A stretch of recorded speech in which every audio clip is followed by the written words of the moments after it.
avec Jean-Jacques Chéchiniart, vous avez dû voir déjà essentiellement des choses relatives à la théorie des ensembles, c'est ça? Et vous avez commencé un peu les catégories aussi? Très peu. Très parler 5 minutes.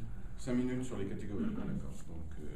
Donc je vais essentiellement vous parler de catégories, de la théorie des catégories.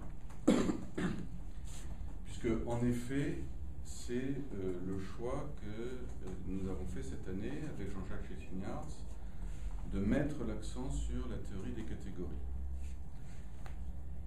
Historiquement, en caricaturant beaucoup, mais ça donne quand même une idée, on pourrait dire quelque chose comme au XXe siècle, la théorie des ensembles, au XXIe, la théorie des catégories. C'est pas seulement une caricature, c'est aussi un programme, puisque du XXe siècle, nous ne sommes qu'au début. C'est un petit peu une caricature aussi au niveau des dates, parce que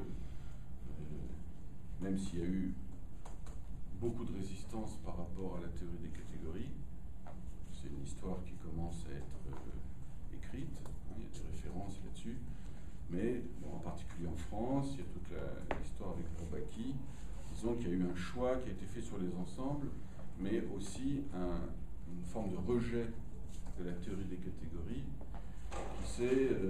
rejet qui s'est manifesté institutionnellement par le fait que les catégoriciens, par exemple, ont eu beaucoup de mal à faire carrière en France. Mais cette opposition aux catégories, qui est un phénomène assez complexe, disons, c'est petit à petit disparu au point que progressivement les catégories sont considérées par tous les mathématiciens comme une branche importante des mathématiques, voire fondamentale. Mais disons, pour les plus enthousiastes, les catégories ne sont pas qu'une branche des mathématiques, mais sont appelées à jouer le rôle peut-être de fondation qu'on attribue aux ensembles. Alors, bon, moi, ce n'est pas spécialement mon cas, dans la mesure où je ne suis pas tellement investi dans les questions de fondation des mathématiques. Ce n'est pas tellement mon problème. Mais il paraît difficile en 2013 de proposer essentiellement à des philosophes donc, des points de vue sur les mathématiques sans faire référence à la théorie des catégories. Et je lisais hier une interview donnée par un ami, Jacques Riguet, qui est décédé il y a une dizaine de jours. C'était un mathématicien qui est né en 1921. Donc, il a eu une longue vie, et une longue vie de mathématicien, entre autres. Et dans cette interview qu'il a accordée pour la revue qui s'appelle Le Diable probablement, qui est une revue dont le comité de rédaction est en grande partie constitué de psychanalystes, disons, proches de Lacan. Donc dans cette interview qu'il a donnée il y a 2 ans, il conclut en disant que à la fin des années 50, il a pris conscience de l'importance de la théorie des catégories pour ses propres recherches, qui étaient des recherches en informatique théorique. C'est un des pionniers de l'informatique théorique, Jacques Riguet.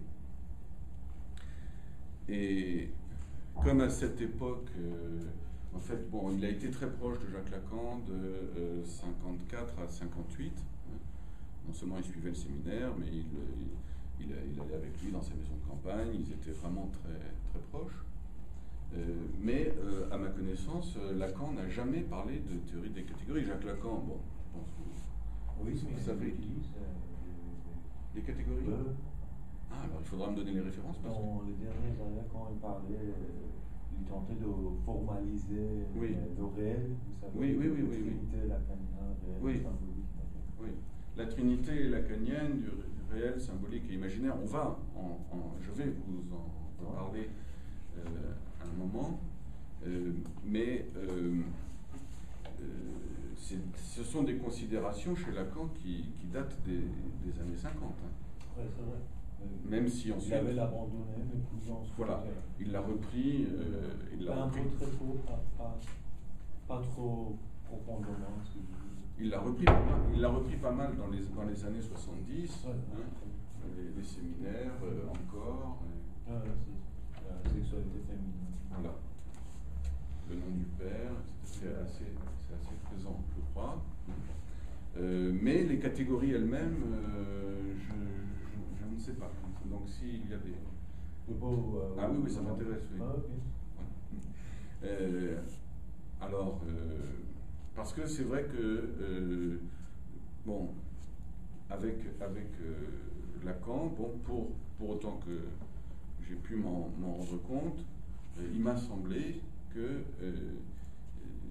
il avait quand même largement ignoré les catégories. Et c'est quelque chose qu'on retrouve chez d'autres, par exemple Badiou, c'est assez paradoxal chez Badiou, c'est que dans son dernier ouvrage proprement philosophique, je ne parle pas des trucs polémiques, enfin, des ouvrages de circonstances, mais dans son dernier ouvrage philosophique, Logique des mondes, de quoi s'agit-il, mathématiquement parlant, de la théorie des faisceaux et de ce qu'on appelle les topos. Ce sont des structures mathématiques extrêmement importantes, fondamentales, qui sont à la frontière entre la logique et la géométrie, la topologie. Mais voilà, Badiou, ayant en quelque sorte fait, comme beaucoup, le choix qu'on pourrait dire bourbachique, en référence à Bourbaki, de la théorie des ensembles, puisque dans son travail philosophique antérieur, il fonde son ontologie sur la théorie des ensembles, eh bien, Badiou semble être passé à côté des catégories, et ça donne un résultat tout à fait paradoxal de ce point de vue-là, parce que dans Logique des mondes, les topos, ce sont des catégories, c'est impossible de parler de topos sans parler de théorie des catégories, et il ne fait pas référence aux catégories.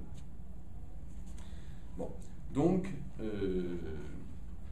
ça semble, depuis quelques dizaines d'années, devenir de plus en plus urgent que les philosophes soient informés de cette théorie des catégories. Oui. Vous savez, il est en train d'écrire un livre qui s'appelle Mathématiques de transcendant, où je pense qu'il vise à parler de théorie des catégories en fait. Sûrement. Enfin, je l'ignorais, mais je pense qu'il est temps effectivement de raccrocher les wagons.